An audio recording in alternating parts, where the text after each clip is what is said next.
Hello, good morning. Now we are going to study physiology of nose.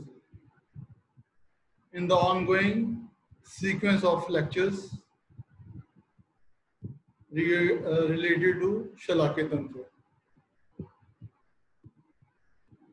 As per your syllabus, it is mentioned uh, as a topic physiology of nose and Granindra as per Ayurvedic and modern point of view.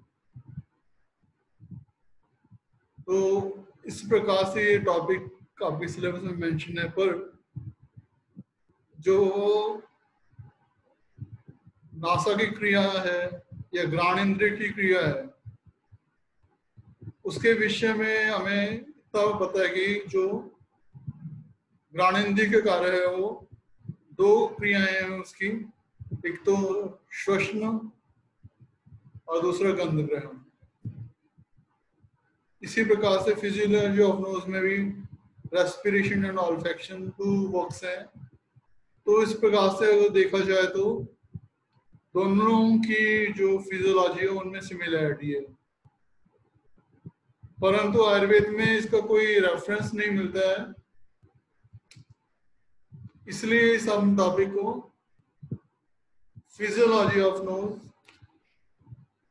लेकर study करेंगे। तो lecture begin कर दें।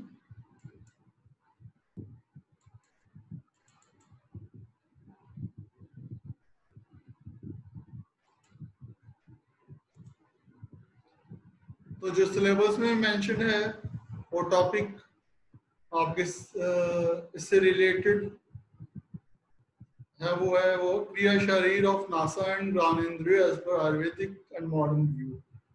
तो जहाँ तक relation है modern से, तो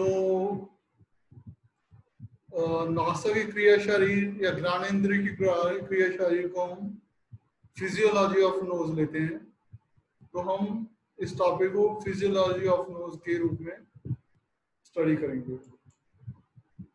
So our topic is physiology of nose.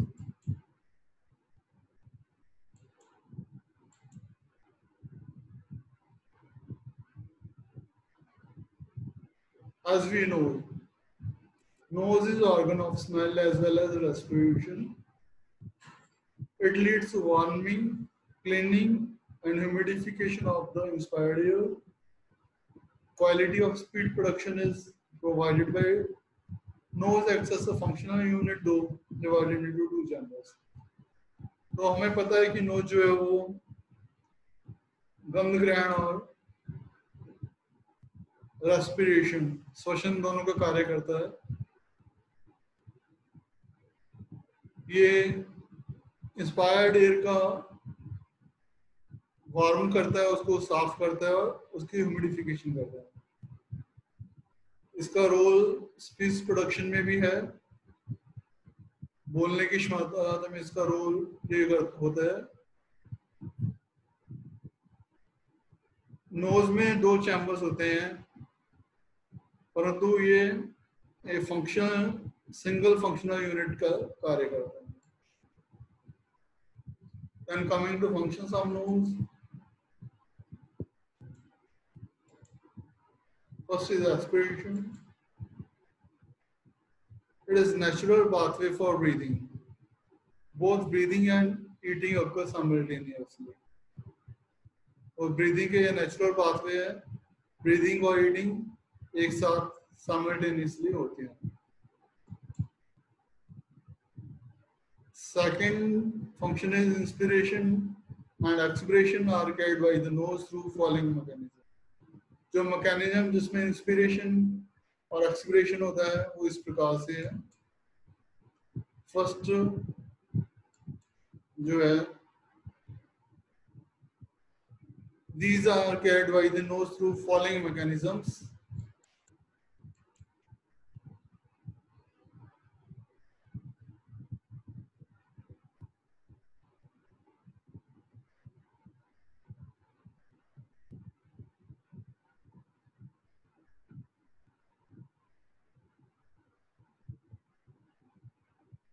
तो इंस्पिरेशन में क्या होता है, air flow is directed upwards and backwards from the nasal गल.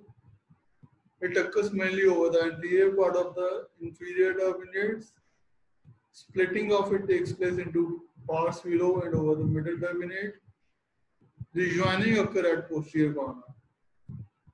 तो ये इंस्पिरेशन जो है upward and backward early directed होता है from the nasal valve.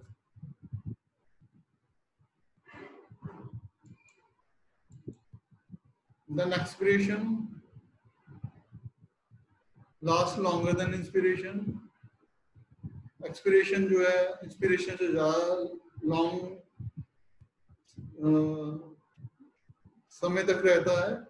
Friction offered eight lamen RC converts it into adhesion. Ventilation of sinus take place through the ostrea. So इस diagram में inspiration और एक्सपिरेशन देख सकते हैं. इंस्पिरेशन में जो है वो अपवर्ड एंड बैकवर्ड डायरेक्ट होता है. इसमें थोरैसिक कैविटी जो एक्सपैंड होती है करती है. एक्सटर्नल और इंटरकोस्टल मसल्स कॉन्ट्रैक्ट करती हैं. डायफ्राम कॉन्ट्रैक्ट करता है. जबकि एक्सपिरेशन में थोरैसिक कैविटी रिड्यूस होती है. एक्सटर्नल इंटरकोस्टल मसल्स रिलैक्स करते हैं और डायफ्राम रिलैक्स करता है. तो दोनों में जो बॉडी पार्ट की एक्टिविटीज है वो अपोजिट होती है, inspiration and expiration. Third function जो है nasal cycle. Nasal mucosa is under the control of autonomic nervous system. It undergoes rhythmic cyclic congestion. Therefore, it controls airflow through nasal chambers. तो nasal cycle जो है वो nasal chambers में airflow को control करता है. This cycle changes between 4 to 12 hours. ये cycle 4 से 12 hours में change होता रहेगा. Then next function of nose is conditioning of air. जो इंस्पिरेशन के टाइम में एयर की कंडीशनिंग का जो क्रिया है वो भी नोज द्वारा होती है, जिसमें adjustment of temperature and humidity. तो ये ह्यूमिडिटी और टेम्परेचर दोनों को inspired air is carried out by the nose before it passes into lungs. तो ये दोनों को ही जो है कंट्रोल करता है, टेम्परेचर और ह्यूमिडिटी को. Then protection of lower airway. The nose protects the lower airway mechanical as well chemical effects. तो नोज जो है लोअर एयरवे को मैकेनिकल और केमिकल दोनों इफेक्ट से कंट्रोल करता है. Mechanically, it removes particles of large size, including most of the pollens from the inspired air. ये large particle को mechanically remove करता है, like pollens. The smaller particles get deposited in the nose. तो small particles nose में deposit कर जाते हैं. Chemically, nasal secretions are composed of mucus and water. Chemically जो है तो mechanical के बाद chemically कैसे ये protection of lower airway करता है. ये mucus and water दोनों के composition इसमें होती है जो लोअर एयरवे को प्रोटेक्ट करते हैं through different chemical elements.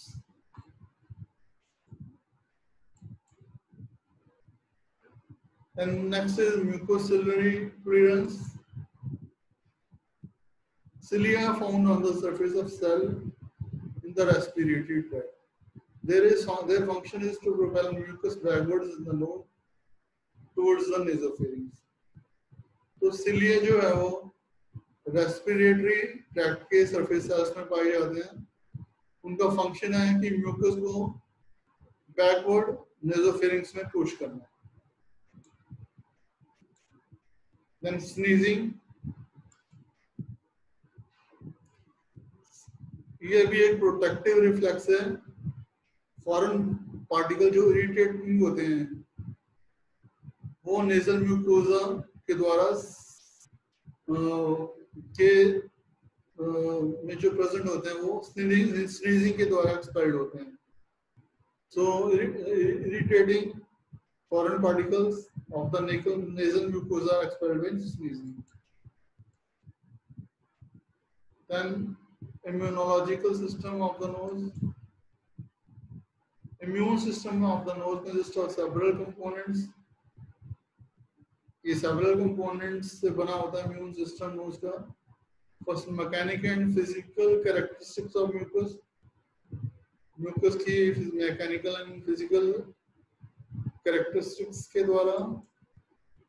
Then innate immunity, which include bacteriological activity in the mucus, chemical substances like protein, cellular polymorphs and macrophages. तो innate immunity जो है वो है mucus, protein, cellular polymorphs और macrophages के द्वारा ये जो है establish होती है. Then immune system में third जो है वो है acquired immunity through immunoglobulins, primed macrophages, some mucous macrophages, lymphocytes and mucosal associated lymphoid tissue. तो acquired immunity में immunoglobulins involve होते हैं, macrophages, then cells and lymphoid tissue. Then next is ventilation and drainage of nasal sinuses. ये भी nose का एक physiology है. Both inspiration and expiration play a role in ventilation and drainage of nasal sinus. तो inspiration and expiration दोनों ही जो है paranasal sinus की ventilation भी करते हैं और उसकी drainage भी करते हैं. Inspiration create negative pressure in nasal cavity and sucks the air out from penis via the rostrum. तो जो इंस्पिरेशन है वो नेगेटिव प्रेशर नेजल कैविटी में क्रिएट करता है, while expiration creates positive pressure in the nasal cavity. और expiration जो है पॉजिटिव प्रेशर नेजल कैविटी में क्रिएट करता है and thus ventilates the PNS via the rostrum. और इस प्रकार से ये PNS को वेंटिलेट करते हैं through their rostrum. Mucosal reaction helps in drainage of PNS through the respective rostrum. Mucosal reaction के थ्रू भी PNS की ड्रेनेज होती है through respective rostrum. Second, then जो है vocal resonance. Certain consonants of speech are regulated by resonating chamber on nose. कई resonating या resonance जो है वो consonants जो है वो nose के द्वारा regulated होते हैं. Like phonetic nasal consonants such as M and NG are produced when the sound passes through the nasopharyngeal isthmus and is emitted through the nose. तो M and NG वो जो है रेजोनेटिंग चैम्बर्स के द्वारा control होते हैं consonants, जब sound जो है वो नेसोफेरिंजियल इस्थमस से पास होकर नोज से इमिटेड होती है. और अगर इसमें कोई प्रॉब्लम हो जाए, in case nasopharynx is blocked, speech becomes denasal and M and G are spoken as B, D and G respectively. तो M and G वो B, D और G बोले जाएंगे. Similarly, an affected person utters Dada for Nana and Baba for Mama in case nasopharynx is blocked and speech becomes denasal. तो व्यक्ति जो दादा को नाना बोलेगा और बाबा को मामा बोलेगा. In case of velopharyngeal insufficiency, Reverse of a verb occur, for example, Nana is substituted for Dada.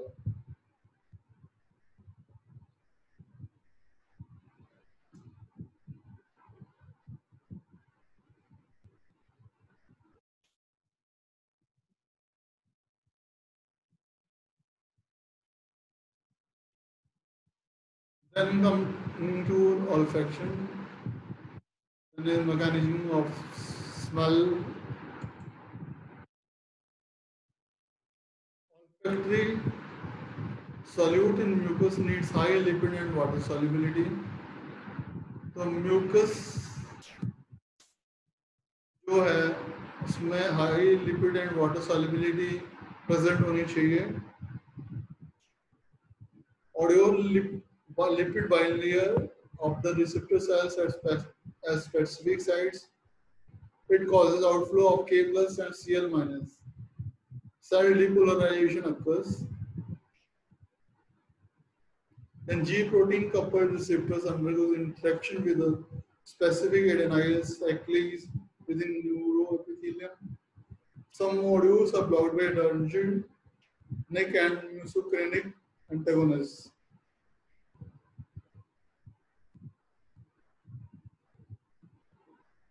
तो इसमें म्यूकस का रोल olfaction में, then cell depolarization, then receptors की इंट्रैक्शन के जो है विषय में olfaction में इनका रोल जो है मेंशन किया गया है इस स्लाइड में.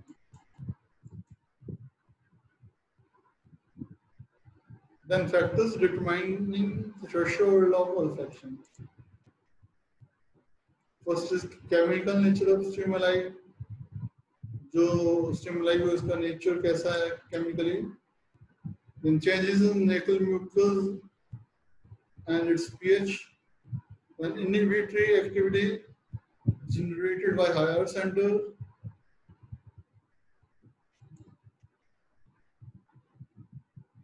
Then hormonal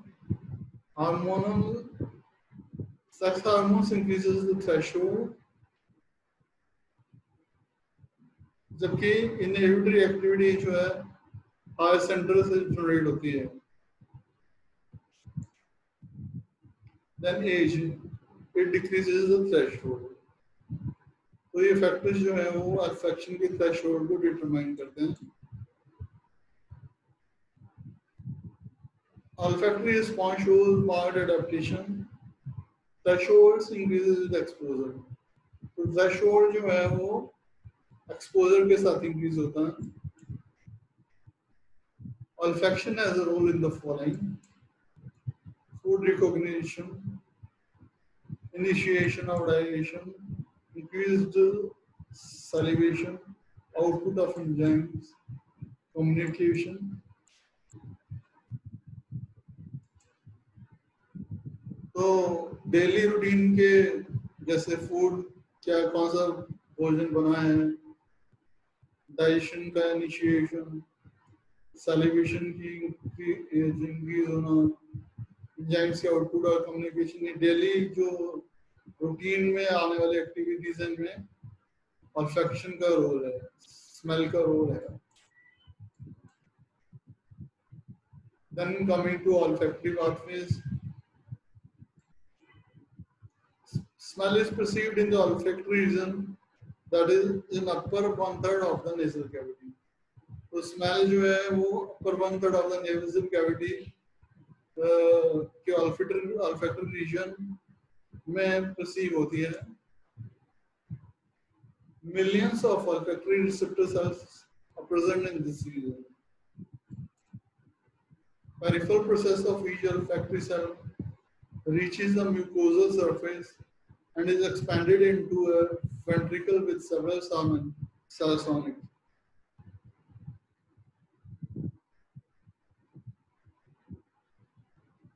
तो ये peripheral process of each olfactory cells का रोल बताया गया है यहाँ पे. So this acts as a sensory receptor to receive odorous substances.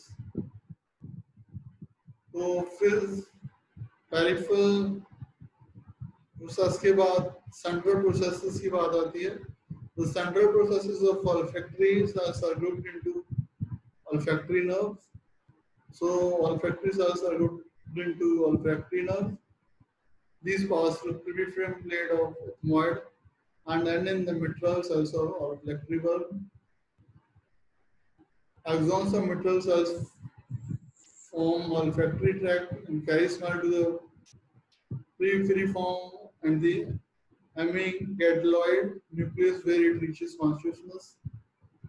Olfactory system is also associated with autonomic system at the hypothalamic level. तो ये olfactory pathway है जिसमें olfactory cells जो है वो olfactory nerve में grouped होती हैं और पास करती है क्रिमिफॉर्म प्लेट ऑफ एथमॉइड से और mitral cells of olfactory bulb में एंड करती है. यहाँ से एक्सॉन्स ऑफ मिट्रल सेल्स जो olfactory ट्रैक्ट को फॉर्म करता है और carry smell to the periphery and the amygdaloid nucleus और ये कॉन्शियसनेस को रीच करते हैं. और आगे बोला गया है कि olfactory system is also associated with autonomic system at the hypothalamic level, जो कि है not our control. तो ये olfactory pathway का डायग्राम है. ये olfactory receptor cells के optic nerve को बनाते रेज करते हैं. olfactory nerve से जो सिग्नल्स है olfactory bulb में आते हैं वहाँ से olfactory tract में. यहाँ पे olfactory tract जो है वो टू पार्ट्स में डिवाइड होके स्टिमुलस को अराइज करता है. पहला मीडियल olfactory स्ट्रिया, दूसरा लेटरल olfactory स्ट्रिया. मीडियल olfactory स्ट्रिया से सेप्टल न्यूक्लियाई और वहां से हाइपोथैलेमस लिम्बिक सिस्टम में जो है पाथवे जो है डिस्क्राइब होता है या उसका फंक्शनिंग होती है. लेटरल olfactory स्ट्रिया जो टू पार्ट में डिवाइडेड होता है. First prepiriform cortex, prepiriform cortex, endothelial area, amygdala. ये जो है लिम्बिक सिस्टम का पार्ट है इसको हिप्पोकैम्पस भी कहते हैं.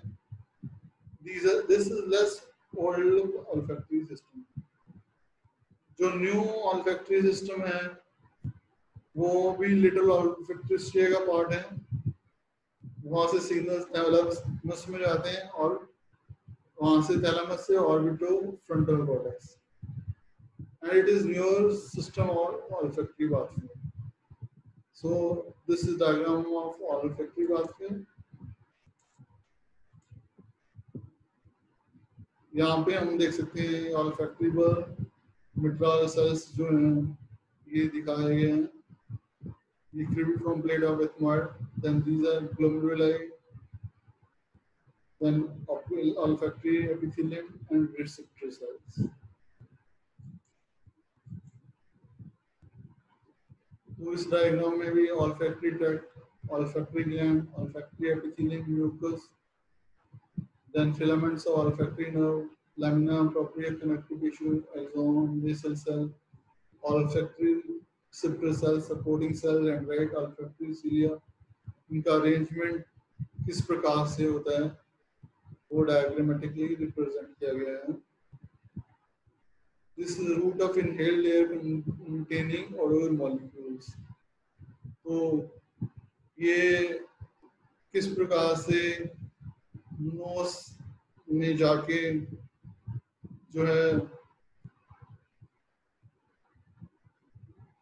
olfactory ट्रैक्ट में या olfactory पाथवे में जो olfaction का मैकेनिज्म अराइज होता है वो, इसमें उसका एनाटॉमिकल जो है वो रिप्रेजेंटेशन दे रखी है इस डायग्राम में, जबकि इस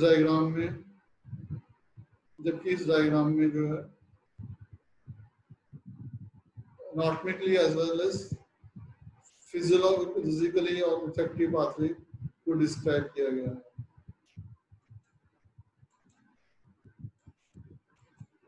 So thank you very much for listening to this topic. तो हमने देखा फिजियोलॉजी ऑफ नोज जो है ये सिंपल है, परंतु ऑल्फैक्टरी पाथवे को स्टडी प्रॉपरली करना चाहिए ताकि पूरी फिजियोलॉजी और इसकी ऑल्फैक्शन की एनाटॉमिकल एस्पेक्ट क्लियर हो जाए। तो यहाँ हमने जो स्टडी किया वो है respiration and olfaction management by the nose. So इसको हम और अच्छी तरह से समझने के लिए डायग्राम को समझना जरूरी है और ऑल्फैक्टरी पाथवे में जो स्ट्रक्चर्स हैं उनको लर्न करना, उनको याद करना अच्छी बात रहेगी। So thank you, have a nice day. Good afternoon.